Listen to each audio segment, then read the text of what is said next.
غالباً 1970 کا واقعہ ہے۔ میری ان دنوں شادی کو 3 ماہ ہوئے تھے۔ میرے شوہر ایک سرکاری کمپنی میں ملازمت کرتے تھے۔ گھر میں اللہ کا دیا سب کچھ تھا۔ میرے سسرال میں صرف میری ساس حیات تھی۔ میاں صاحب کے بہن بھائی تو تھے نہیں۔ والد صاحب بھی وفات پا چکے تھے۔ ان کے چلے جانے کے بعد گھر میں صرف ہم 2 ہی رہ جاتے تھے۔ ہمارا گھر کراچی میں واقع ایک کالونی میں تھا۔ گھر کے کام کاج سے فارغ ہو کر میں ماجی یعنی اپنی ساس کے پاس بیٹھ جاتی۔ وہ مجھے اپنی جوانی کے قصے سنایا کرتی تھی۔ ہنسی خوشی دن گزر رہے تھے۔ ایک شام جب میرے شوہر گھر آئے تو انہوں نے بتایا کہ وہ کمپنی کے کام سے 4 دن کے لیے جہلم جا رہے ہیں۔ یہ سن کر میں پریشان ہو گئی۔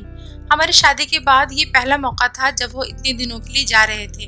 انہوں نے تسلی دیتے ہوئے کہا کہ وہ جلد آنے کی کوشش کریں گے اور ماجی کے ہوتے ہوئے مجھے پریشان ہونے کی کوئی ضرورت نہیں ہے۔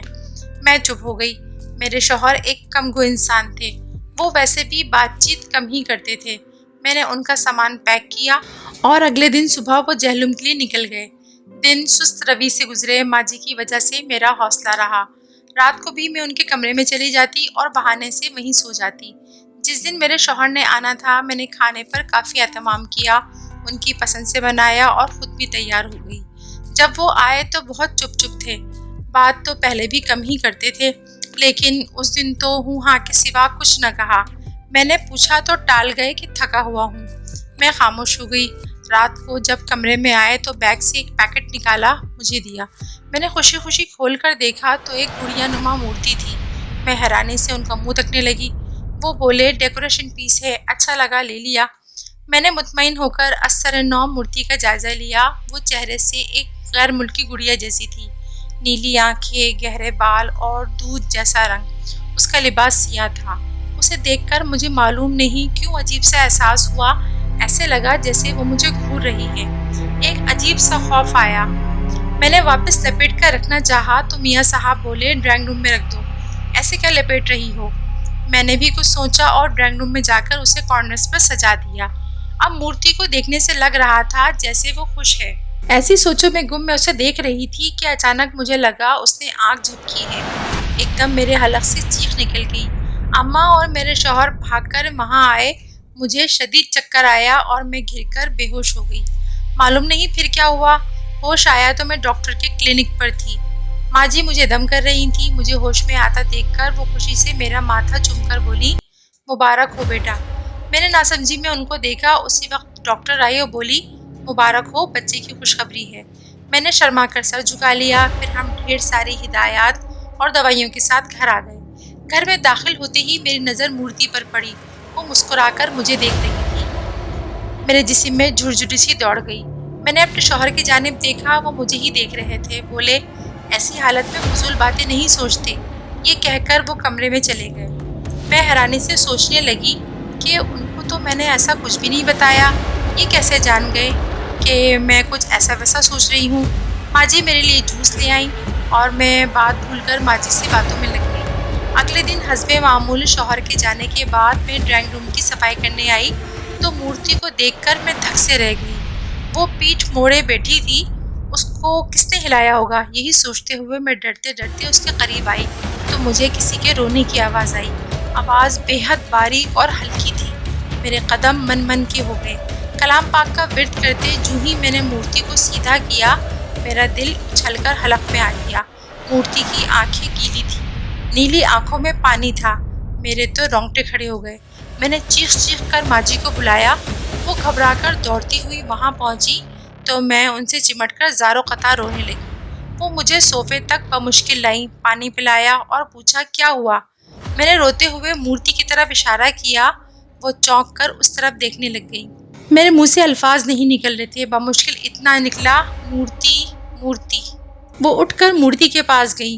وہاں کچھ بھی عجیب انہیں نظر نہیں آیا۔ وہ مجھے دم کرنے لگی اور بولی ایسی حالت میں وہم ہو جاتا ہے، آرام کرو ٹھیک ہو جاؤ گی۔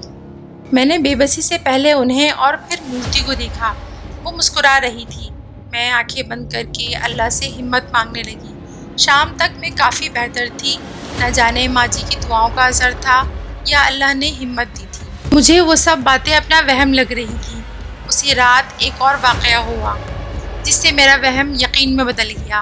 اس رات ایک عجیب واقعہ پیش آیا۔ ہوا یوں کہ رات میں میری پیاس سے آنکھ کھلی تو دیکھا شوہر بستر پہ نہیں ہے۔ سوچا واش روم میں ہوں گے۔ میں نے سائڈ ٹیبل پر نظر ڈالی تو پانی کا جگ بھی نہیں تھا۔ میں اٹھی اور پانی لینے کچن میں آئی۔ ڈرائنگ روم کے سامنے سے گزری تو اندر سے باتوں کی آواز آئی۔ میں حیران ہو گئی کہ اس وقت وہاں کون ہو سکتا ہے۔ دبے پاؤں اندر داخل ہوئی تو دیکھا کہ میرے شوہر مورتی کے قریب کھڑے ہلکی ہلکی آواز میں کہہ رہے ہیں، ایسا مت کرو، ایسا مت کرو۔ میں ایک دم پریشان ہو گئی اور جلدی سے ان کے قریب آ کے پوچھا، کیا ہوا؟ وہ ایک دم پلٹے اور مجھے دیکھ کر گڑبڑا کر رہ گئے۔ ان کے سامنے مورتی تھی، اس کی آنکھیں عجیب انداز میں چمک رہی تھیں۔ خوف سے مجھے جھرجھری آ گئی۔ آپ اس وقت یہاں کیا کر رہے ہیں؟ میں نے پریشانی سے پوچھا۔